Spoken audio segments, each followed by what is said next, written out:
And now, everyone's favorite femme fatale, Elvira, Mistress of the Dark. Thanks, Vinny. Hello, darling. It's me, the Queen of Camp, the original couch tomato, the toast of Tinseltown, Elvira, Mistress of the Dark. Of course, you know why they call me the toast of Tinseltown, don't you? It's because I'm always working for crumbs. Anyway, have I got a really big show for you tonight. It's called Attack of the 50-Foot Monster Mania. And it's a fabulous collection of classic film clips plucked from the annals of horror movie history. And we all know how painful that can be. Yes, this show is just jam-packed with some of the biggest stars in Hollywood. Why, these stars are so big they could even have their own zip code.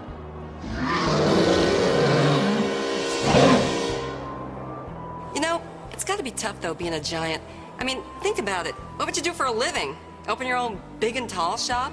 Show drive-in movies on your front teeth? And every time you wore yellow, you just know you'd have them school children jumping all over you. But the worst thing would be that you're always having to thank the little people. So, darling, just count your blessings and be happy that you're the puny, small, little, insignificant person that you are. Now sit back and try to enjoy yourself. It's time for Attack of the 50-Foot Monster Mania.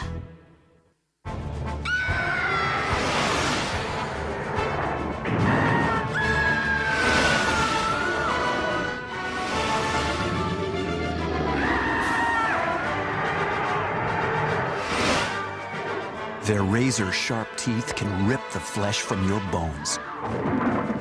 Their deadly claws will snap you in half. Their giant feet are coming to crush your city. So lock your doors and prepare yourself for a show of monumental proportions.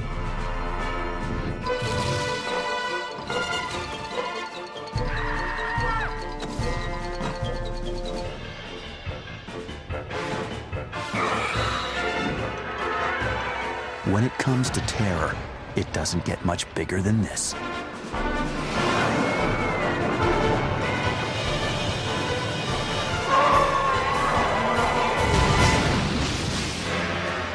Throughout history, mankind has conjured images of giant creatures. Some have been benevolent spirits, sent by the gods to guide or protect us. But most have worn the face of destruction. One of the things that having a giant monster does is it makes us all feel that we have a common enemy, and it actually draws us together. The advent of the motion picture created a new arena in which people could share and explore their fears and fantasies. At the turn of the century, French magician turned filmmaker Georges Méliès was astounding audiences with his motion picture illusions. For his 1912 film, Conquest of the Pole, Méliès built one of the cinema's first giant monsters. In this short fantasy adventure film, a group of explorers travels to the North Pole. Upon their arrival, they meet up with a horrifying creature of the ice. The evil specter rises from the frozen depths, angry and enormous.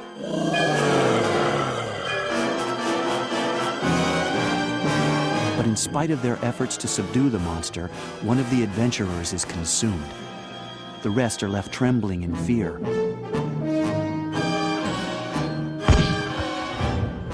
In the end, however, man triumphs over monster.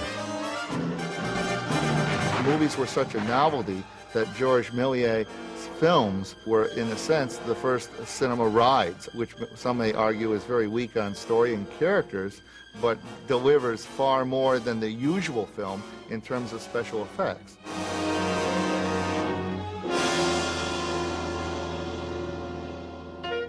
Equally fascinating, but far less frightful, was this early creation by American animator Winsor McCay. A former cartoonist for the New York Herald, McCay brought film animation to a new level. Over 10,000 drawings were needed to bring Gertie the dinosaur to life. Gertie proved a huge hit when McCay incorporated the film into his vaudeville act. Here, McKay himself rides on Gertie's back in an ingenious blend of animation and real-life action.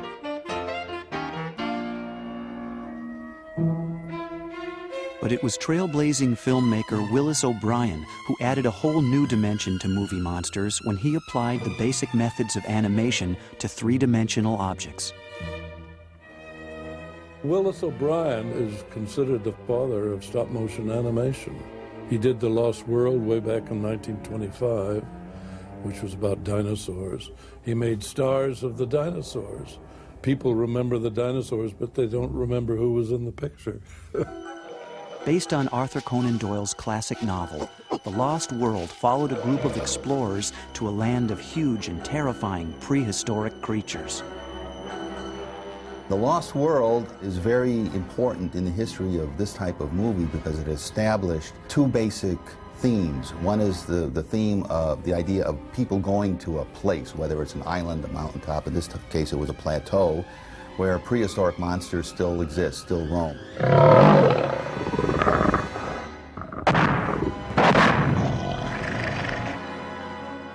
It was also the first movie to have a giant monster, in this case a huge dinosaur, attacking a modern-day city. So it was from this one movie that stemmed all the films that followed, the King Kongs, the Godzillas, etc.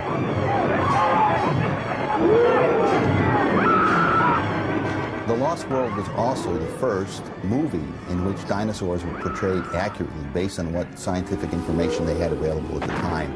And if you put it in the perspective of when it was made and what was known back in 1925, and you think of all the years that have followed and all the movies that have been made during those years, it's still one of the only movies ever made to portray their prehistoric creatures in a realistic light based on what was known at the time.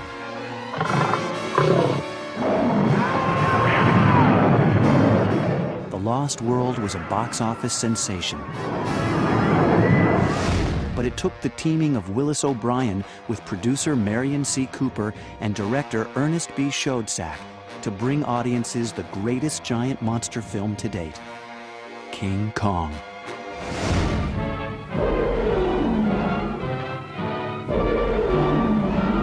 We're millionaires, boys. I'll share it with all of you.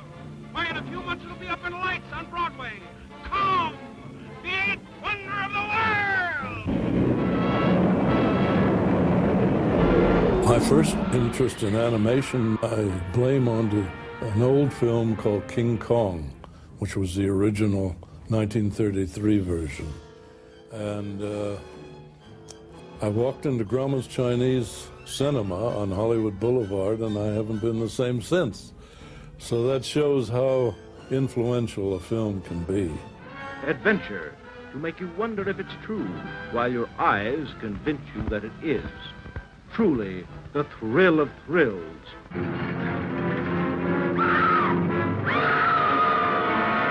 Willis O'Brien gave King Kong an enormous amount of character.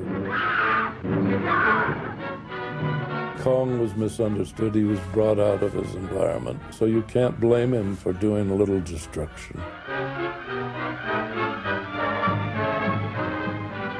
He's a star of Hollywood, and he was just a little figure about 18 inches high covered with rabbit fur. Kong's lifelike personality was created through a process called stop-motion animation, in which a model, such as this original 18-inch version of King Kong, is painstakingly moved one frame at a time. King Kong was so popular that despite the enormous effort involved in creating the special effects, a sequel was rushed into production and released later that same year. Having captured the public's imagination, Kong proved to be more than just a movie monster. Now a cultural icon, the screen giant became a king of movie merchandise as well. Over the years, Kong's stature grew ever larger, and so did his ability to sell products. If you've been looking high and low for a big car as good as a Volkswagen, maybe you should look into our big car, the Volkswagen 411. It has some things no Volkswagen ever had, like 4 big doors and lots of room and luxury for the whole family. So now, there's a Volkswagen big enough for just about everyone. On the heels of King Kong's blockbuster success came a number of lower-budget science fiction serials. But rather than employ the painstaking stop-motion techniques of Willis O'Brien, the makers of these Saturday afternoon kiddie matinees used real lizards covered with makeup. The results were often less than convincing. Don't move. We're safe from the monster if it doesn't see us. Last of its breath is deadly poison. Come back here. They were playing mostly to kids between 8 and 16 who just enjoyed that kind of somewhat silly, exciting, fast-paced sort of adventure. Faced with the challenge of producing a serial week after week, filmmakers had to work fast and cheap. No one doubted that stop-motion animation would have been more convincing, but real lizards were far less expensive. Perhaps even more threatening than giant gorillas and lizards was a giant human.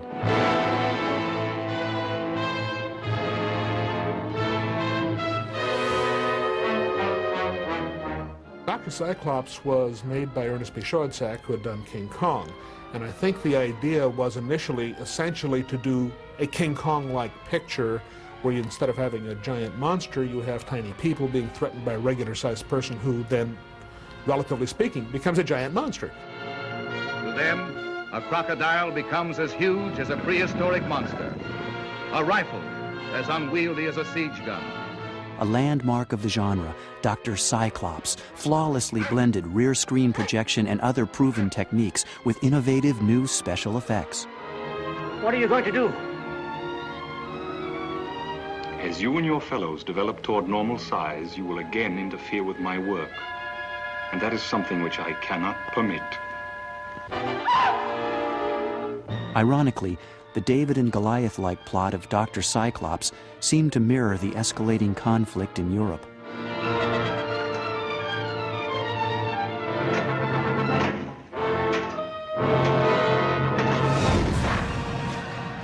But the giant monsters of Hollywood paled in comparison to the horrors of the Second World War. And for the next few years, America's nightmares came not from the silver screen, but rather from mankind itself. Japan has surrendered, and there's jubilation around this earth. With the Allied victory in 1945, the monster genre was reawakened. Hollywood's first post-war giant hit the theaters in 1949. Mighty Joe Young was a movie monster in the classic King Kong mold. One of the great periods in my life was to be able to work with Willis O'Brien when he started Mighty Joe Young. I was with him when he started his first sketch of the gorilla, of what it would look like and its relation to the person. I gave him a lot of character by having him pound the ground every time he was angry. Though the film's stop-motion effects were the best yet produced, audiences found Mighty Joe Young to be more sweet than scary. But it took a blast of cataclysmic proportions to bring the horror back to gigantism. What terrified us now was the threat of Armageddon and the devastating forces that science had unleashed. I think the bomb really indicated that we had the power to eliminate ourselves. We had the power to destroy the world. And I think it changed the view that we have about violence and power. The bomb meant you could have the power to destroy large populations. This is not a test. You know, in the 50s, with all the atomic stuff, that was a pretty scary time. I can remember, you know, in school even, where you did the thing where you know, a bomb goes off, the atomic bomb goes off, and you jump under your chairs. Duck and cover, duck and cover, duck and cover. Like that's really going to help you a lot, you know? So, I mean, you'll just be cooked under there, but at least you'll be under the chair. Enemy aircraft are over Canada. With the possibility of annihilation looming over the nation, the monster genre was reborn with the creation of the atomically mutated beast. I think the bomb shook us up. I think what it also did, it created a great understanding of genetics. And where there's genetics, there's mutations. things can go wrong. There was some science actually backing this up. So when you mix bomb, genetics, DNA all together, it's a great setting from which to create mutated monsters. But whether it was the pitfalls of a new technology or space invaders, fear was at an all-time high. Radiation was used primarily as a pretext. It was so permeated into the culture of the time that people didn't think in terms of electricity, which is what created the monsters back in the 30s and the 40s. They thought of radiation. It was bigger and more powerful than electricity and scarier because, unlike electricity, which you control by flicking a switch, radiation is out of control. Nobody knew what it did. The world had become a warped, bizarre place where the war was cold, the atom huge, and like small insects, paranoia was growing. Perhaps Americans couldn't define these fears, but Hollywood could.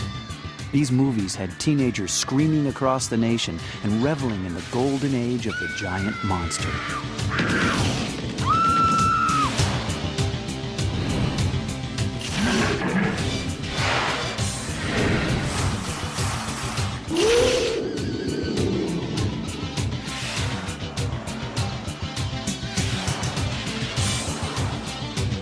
Seemed to me that the films went wild on mutation. We had giant ants, we had giant bugs, we had giant frogs, and everything was gigantism for a while, all blamed at the foot of nuclear power.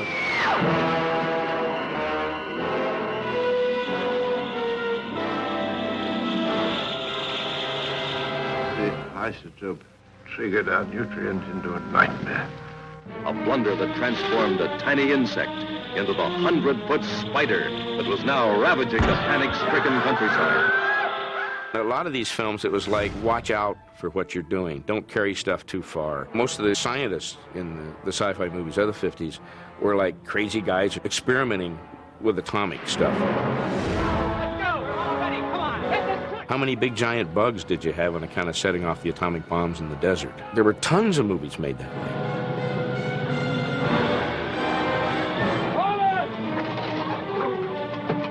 The message was, watch out, mankind is doomed if you don't. And I think a lot of it was due to atomic energy stuff, because at that time it was still very mysterious.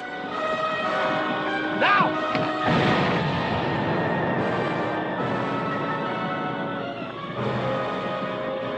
Unfortunately, animals and insects weren't the only ones affected by our nuclear fallout. Human molecules proved to be just as vulnerable. In the 1957 film, The Incredible Shrinking Man, an American vacationer undergoes a gradual yet terrifying transformation after being exposed to a mysterious radioactive mist.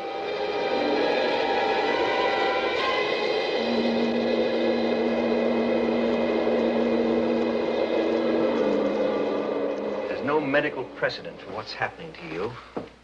I simply know that you're getting smaller. That's impossible. The X-rays prove it beyond any doubt. I felt puny and absurd. A ludicrous midget. Easy enough to talk of soul and spirit and essential worth, but not when you're 3 feet tall. I loathe myself. Our home, the caricature my life with Lou had become. I had to get out. Strikingly imaginative, the film managed to turn even ordinary objects into a source of danger.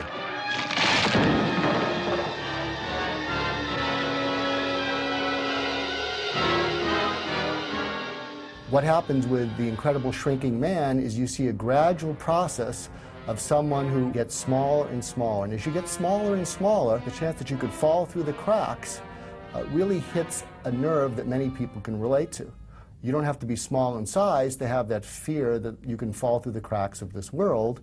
And so there's a lot of identification with the vulnerability of that person.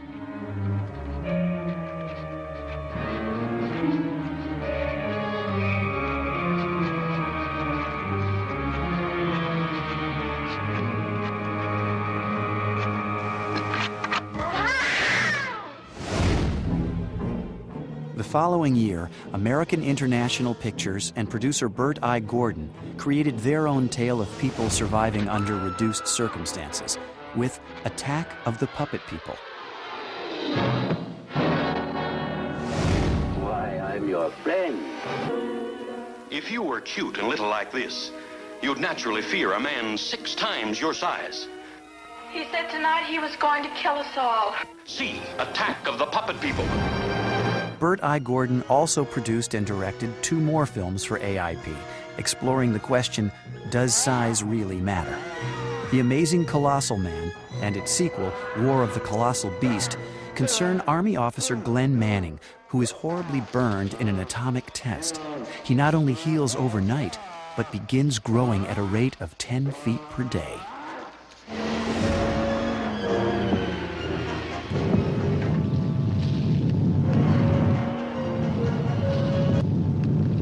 What's that? I don't know.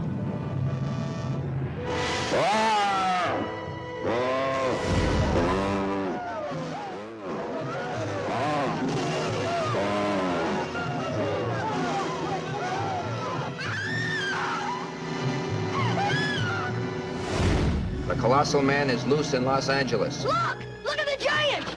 There he is! He's tremendous!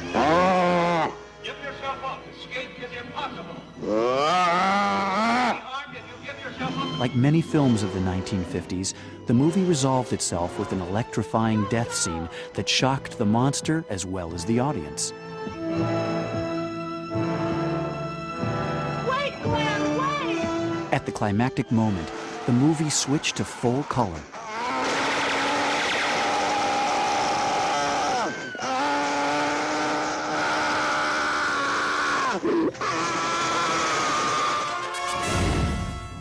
But for real fireworks, nothing could be worse than cheating on a spouse, especially one that's 9 times your size. In 1958, Allied artists countered AIP's Colossal Man by giving equal rights to Attack of the 50-Foot Woman. The film starred Allison Hayes as a woman whose genetic balance is altered in an alien encounter. Not only does she grow in size, but her jealousy grows to match.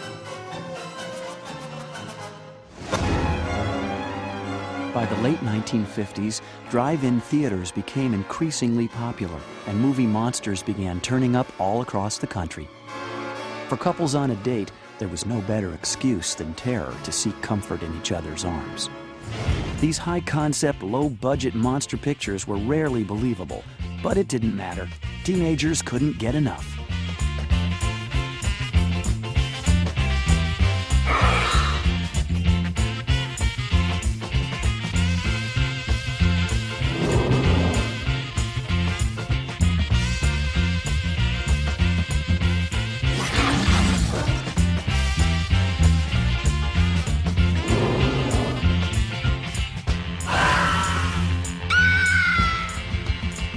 The kids that went to see these just ate them up. I mean, they couldn't make them fast enough.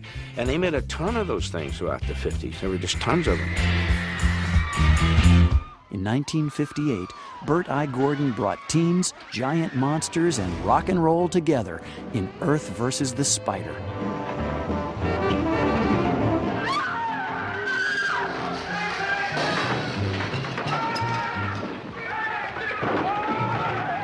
Mike, I can't see.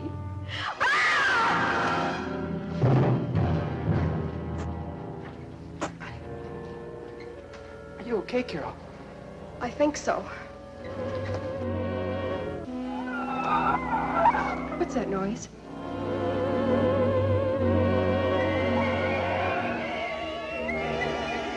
Mike, what is it? Catch, Mike! I got it! Now what? There's a rubber glove. Put it on. Much like War of the Colossal Beast, the movie has an electrifying climax. The spider is killed when a live power line is attached to its web. Okay!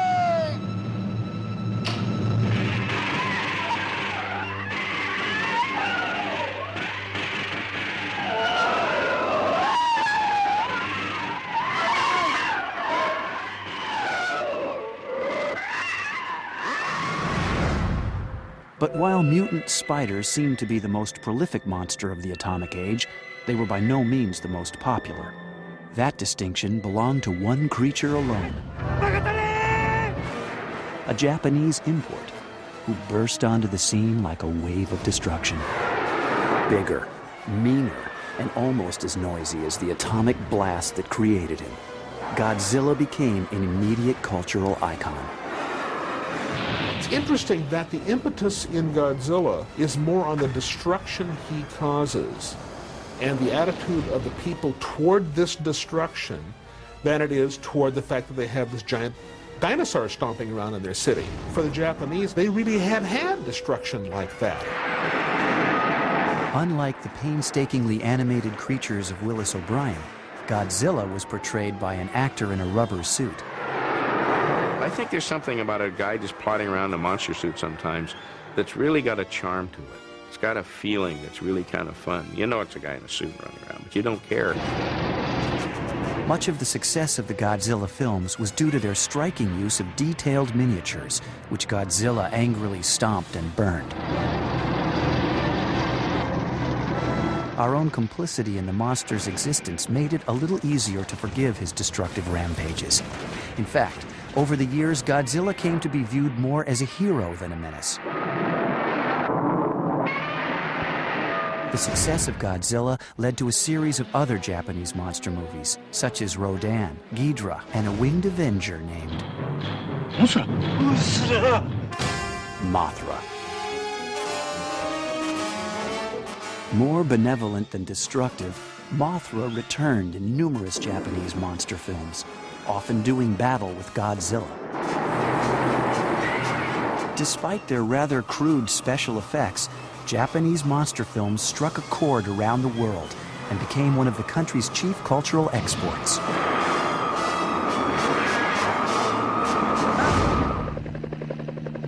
In 1962, giant monster fans had their greatest dream realized in what was surely the battle of the century. It's Godzilla! King Kong versus Godzilla.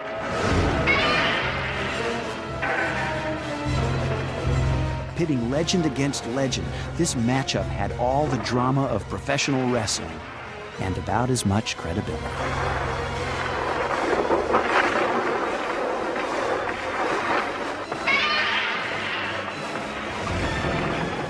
To audiences, it didn't seem to matter who won, as long as lots of real estate got trampled.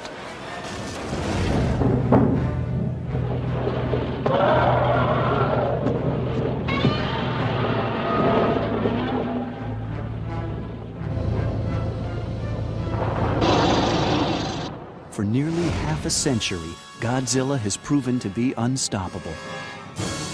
With over 20 films to his credit and more than 200,000 fan club members around the world, the rampaging reptile has become an enduring emblem of Japanese pride.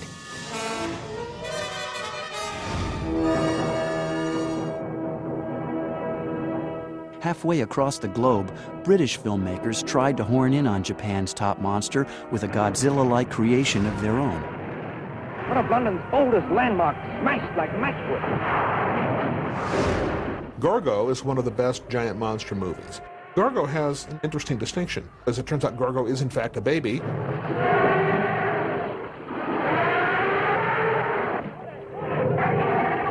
His mommy comes up out of the Irish Sea and takes Gorgo away, and they walk off back down the Thames with everybody saying, well, I'm glad they're leaving. Maybe our prayers have been answered. She turns back, turns with her young, leaving the prostrate city. Having taken on Tokyo, the British next tried to topple America's box office king. Konga, towering, terrorizing threat to civilization. Konga, ever-growing man-made beast of immeasurable strength. Let me go! Though undeniably campy, these bargain bin horror films had a laughability factor that gave them a certain charm. There's a huge monster gorilla that's constantly growing to outlandish proportions, loose in the streets.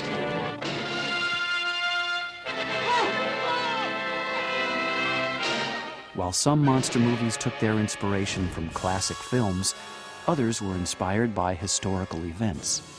The Land Unknown was said to be based on Admiral Byrd's expedition to the South Pole, but it was a loose adaptation, to say the least. Unchanged since prehistoric times, the land unknown. Could man have survived in the dinosaur age of mighty monsters?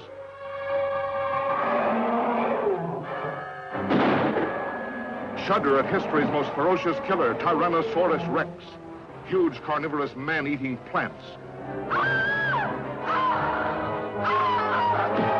The incredible water monster, Elasmosaurus.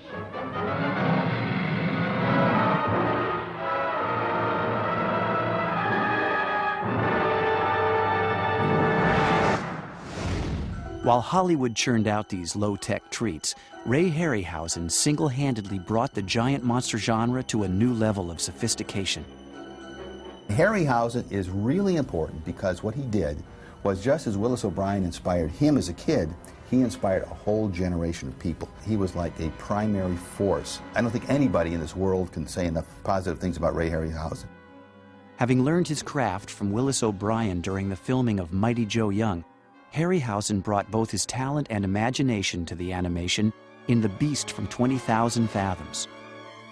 I was offered The Beast from 20,000 Fathoms, and of course, the first remark was, we don't have very much money, but we want to put something important on the screen. I think The Beast from 20,000 Fathoms cost about $200,000, and you can't even buy a costume today for that. I cut as many corners as I could so they wouldn't show, and The Beast from 20,000 Fathoms became a cult film. Many fans think it's our best picture. While the film may have only cost $200,000 to make, it grossed more than $5 million, setting the financial precedent for monster films to come.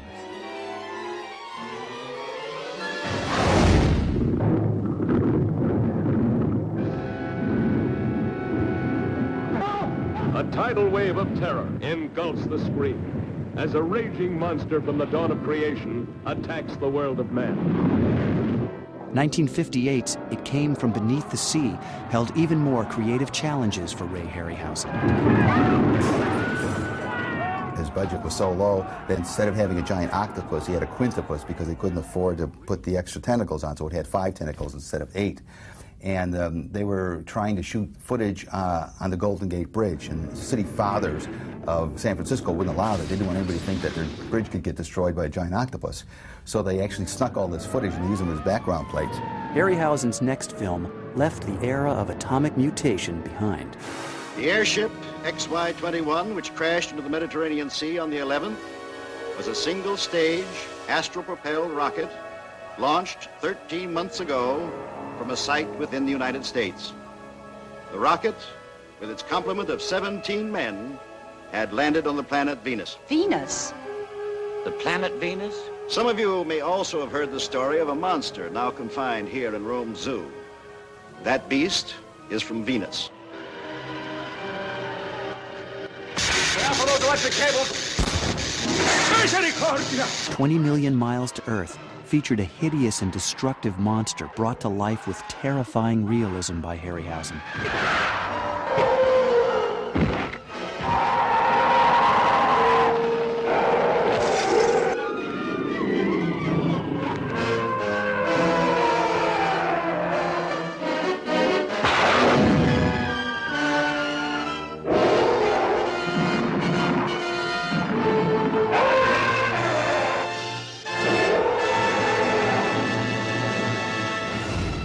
But of all the Harryhausen creatures, none were as spectacular as the ones created for his films based on ancient mythology.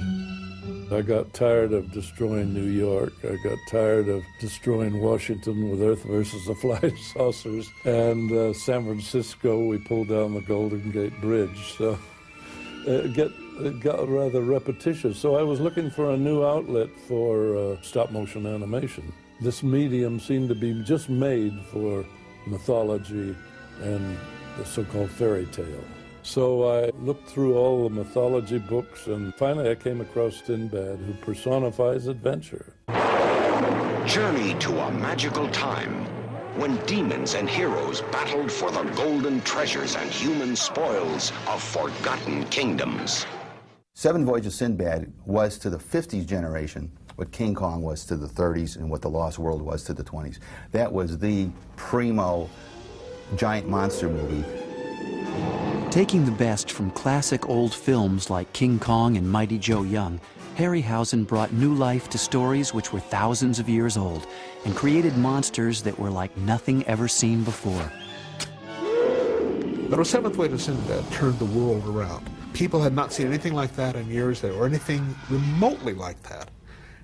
And what he did in the next few years spoke to the hearts of children the world over, and I think has changed the direction of movies. The Seventh Voyage of Sinbad. She was once a beautiful princess. The sadistic magician shrinks her to the size of a tiny doll. And now, Sinbad must destroy a legion of hell-spawned monsters to save her. See the attack of the giant two-headed bird. See the spectacular battle between the one-eyed Cyclops and the fire-breathing dragon. In 1963, Harryhausen topped the success of Sinbad with the even more spectacular Jason and the Argonauts. Now, from the makers of Sinbad, Columbia Pictures presents Jason and the Argonauts. The mightiest band of warriors the world has ever known. Turn back, Jason! We're trapped! The next step was the Legends of Greece. After we made Sinbad, we made Jason and the Argonauts. Sailing to the ends of the earth, caught in the clutches of the towering bronze giant Talos, taming vulturous harpies, facing the dreaded seven-headed Hydra, battling the merciless army of skeletons. Jason and the Argonauts, the search that became a legend. In 1966, Ray Harryhausen returned to his prehistoric roots with a remake of 1940's 1 Million Years BC. When the earth parted and the mountains fell, primitive man and monstrous beasts fought each other to inherit the earth. See the fascinating, strange, and fearful creatures who roamed and ruled the earth 1 million years BC. In the film, Harryhausen blended live-action lizards with his traditional stop-motion creatures to give new life to this classic theme. The pterodactyl, a flying reptile with giant teeth. But this time, Harryhausen's effects were not the only attraction for audiences. Introducing the fabulous Raquel Welch, the sensational star discovery of this or any other year in 1 million years BC. Ray Harryhausen's effect on movie makers and just regular people cannot possibly be overestimated. He may be the greatest single individual, other than Walt Disney, to have had an impact on the way people view fantasy films. During the 1960s, other filmmakers were also inspired by literature and myth. Based on a novel by Jules Verne, Henry Levin's Journey to the Center of the Earth concerns a group of 19th century explorers on a wild adventure. One of the highlights of the film was this sequence in which the giant creature emerges from the Earth's core. Do you realize we know less about the Earth we live on than about the stars and the galaxies of outer space? The greatest mystery is right here, right under our feet. Starring Pat Boone, James Mason, and Arlene Dahl, the film was nominated for 3 Academy Awards, including Best Art Direction and Best Special Effects.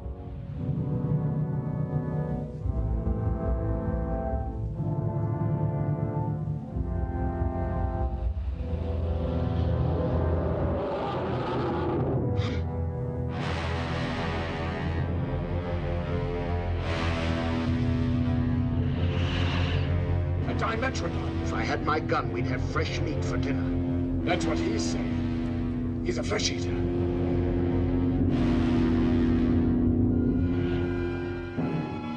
Another classic was brought to the screen when Arthur Conan Doyle's novel The Lost World was remade in 1960.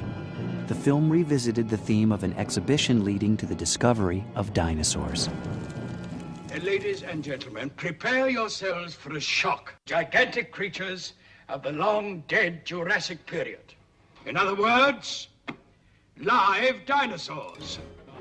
I further propose that a new expedition proceed at once to the Amazon to investigate my claim of a lost world. Willis O'Brien was hired to supervise the special effects. O'Brien had hoped to pattern the new monsters after his remarkable animated dinosaurs used in the first silent version of The Lost World. But much to O'Brien's disappointment, the new film used actual reptiles, magnified on screen to giant proportions. There it is. I knew it. A dinosaur. I don't believe it. And what'll they say to this at home? They'll say you're a liar and a charlatan. In the face of Malone's photographs? Fakes, they'll say fakes. The film was kind of a disappointment to Willis O'Brien because he'd made his life career off doing these stop-motion dinosaurs that looked very realistic. First of all, they looked like dinosaurs. They didn't look like lizards. And he could have them do whatever he wanted through moving them a frame at a time and shooting a frame of film. I think it was kind of a heartbreak for Willis O'Brien to have to use lizards when he knew he could have been doing so much better. The film is notable, however, as producer Irwin Allen's first foray into the big special effects film genre.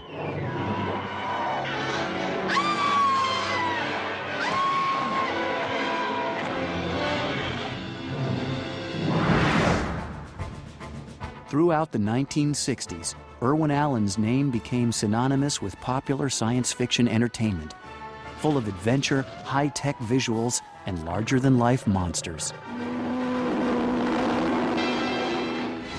In 1961, following the success of The Lost World, Allen produced the underwater adventure, Voyage to the Bottom of the Sea.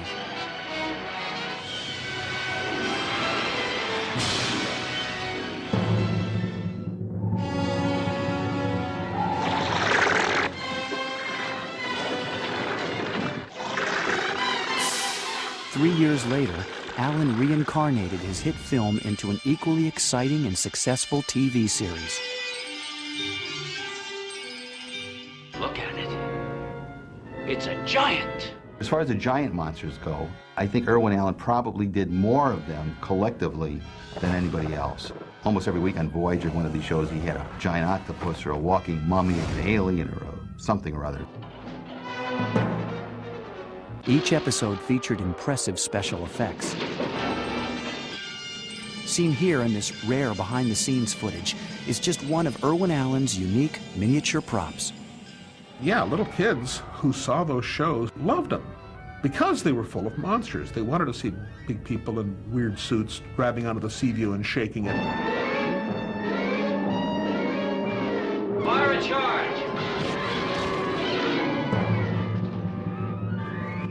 Lost in Space followed in 1965 with a galaxy of strange and amazing extraterrestrials, including a boulder-hurling Cyclops.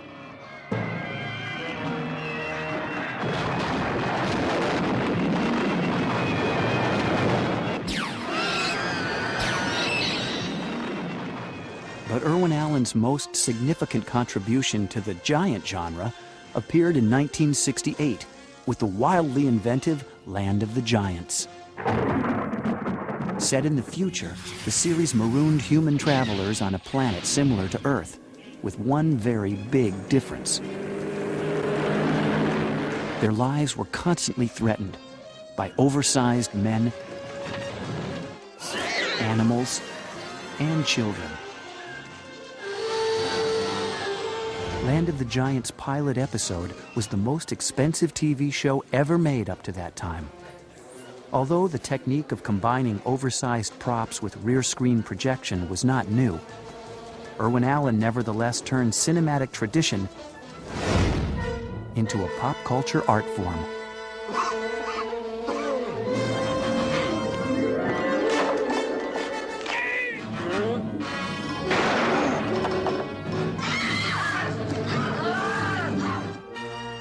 He had a handle on what the audience loved to see, I think. He was pretty much of a visionary. Look at the TV shows that he did, Lost in Space and Land of the Giants. I watched all those shows. I always watch them. I still look at them today.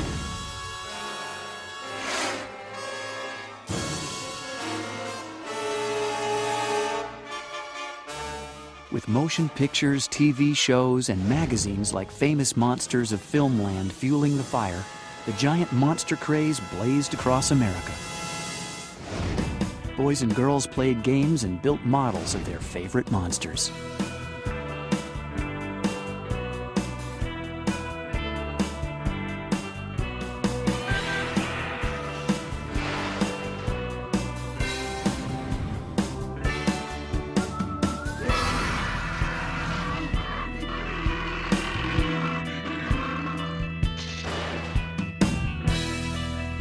Though children's fascination for movie creatures seemed tireless, among older audiences, Hollywood's usual special effects seemed to be losing their luster.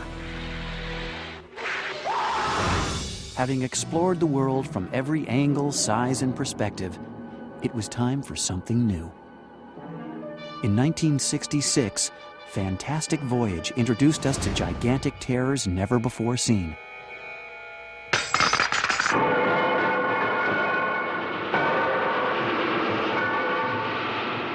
But this time, the monsters weren't animals or aliens. They were cells of the human body.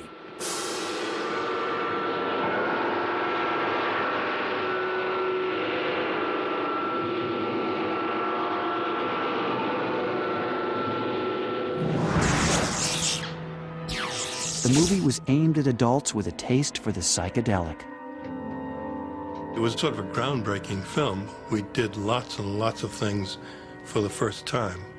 A lot of effects were sort of dreamed up on that set. There is a sequence in the picture in which the antibodies, which are the great threat, come and glue themselves onto people. The antibodies, Richard, that attack us if she were bacteria. We had sort of plastic antibodies which came zooming through, all done in reverse motion, you understand. I mean, that's the way we finally figured out how you can do this. We tried throwing them at people, didn't stick, and stuff like that. And finally, what we did, all the scenes were done in reverse.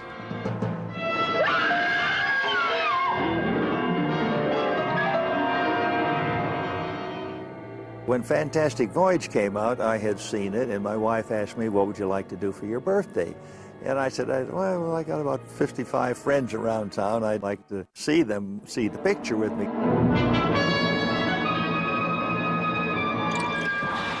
I was glorying in every gasp and every applause. But yeah, I love Fantastic Voyage. But with no new techniques being developed, the special effects genre was coming to a standstill. Audiences found these films less and less believable. Old-school science fiction films like Bill Rebane's The Giant Spider Invasion found a limited audience in 1975. Equally disappointing was Bert I. Gordon's adaptation of the H.G. Wells novel Food of the Gods.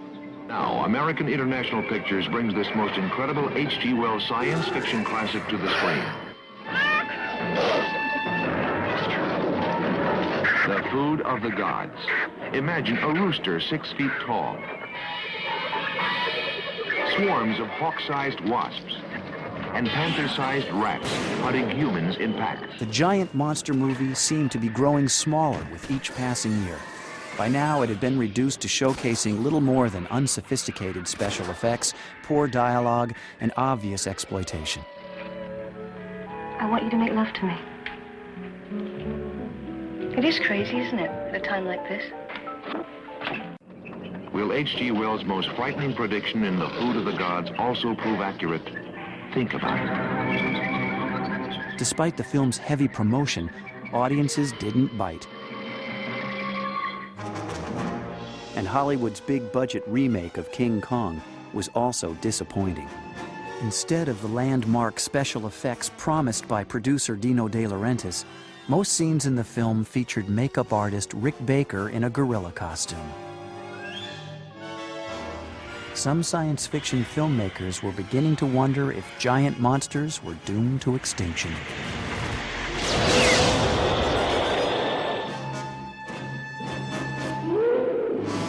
But even as these creatures seemed to be taking their last gasp, the dying genre was resurrected by a new generation of Hollywood visionaries. With the release of Star Wars in 1977, came a renewed interest in fantasy films and state-of-the-art special effects wizardry. Until now, even the most innovative effects movies were limited to methods like blue screen, stop-motion animation, and puppetry. But the digital age has brought sweeping change. Special effects artists raised on the work of Irwin Allen and Ray Harryhausen are now able to take the best of the past and combine it with the unlimited visual potential of CGI, creating new giants and whole new worlds for mankind to battle and explore. In 1997, Paul Verhoeven's thriller Starship Troopers pushed the envelope of computer-generated effects. Ironically, the film itself was an intentional throwback to the mutant insect movies of the 1950s. Saying that Starship Troopers was an attempt to revive the giant bug thing from the 50s is exactly accurate. I happen to know the producer and the writer, and that is precisely what they had in mind. They wanted to do a giant bug movie, only have soldiers fight the giant bugs. And they both remembered reading Heinlein's novel back in the early 60s, and they said, gee, maybe we could turn that into the movie, use that as the basis. And that's definitely an attempt to revive the giant bug movie. That same year, Walt Disney Studios revived another monster.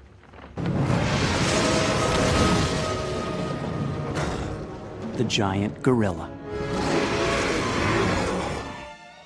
In its 1998 remake of Mighty Joe Young, a classic film gets a digital update. The film ingeniously blends contemporary computer-generated images with more traditional special effects techniques. Once again, the incomparable Rick Baker is responsible for creating the lifelike gorilla costume. One successful picture will stimulate a whole series of other pictures. Of course, the CGI is so flexible and a marvelous tool to have in filmmaking today that it continues to breed the so-called destruction pictures and monster pictures. We have come full circle in a sense from where Méliès introduced us to effects and effects ride at the turn of the century. We are back at that same point. The movies being made today that have a science fictional content have the same sort of appeal to mass audiences as films that Méliès made at the turn of the century. As we enter the 21st century, what will our greatest fears be? And what new monsters will we create to manifest them? In the nearly 100 years since Méliès's Arctic Monster, movie makers have brought countless amazing creatures to the silver screen. No doubt the next century will bring surprises and horrors that we can scarcely imagine. So much the better, because the best monster is one audiences don't expect. We don't see it coming, even when it's 50 feet tall.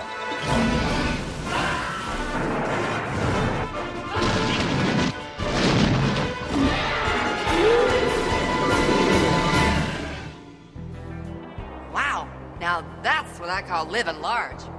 You know, maybe being a giant wouldn't be so bad after all.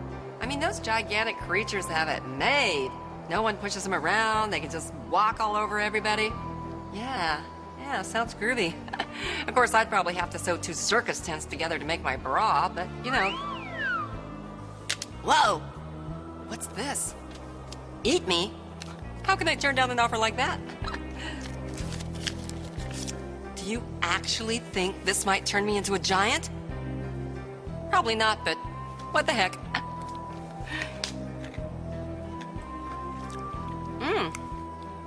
Ooh. Golly, I'm suddenly feeling very strange.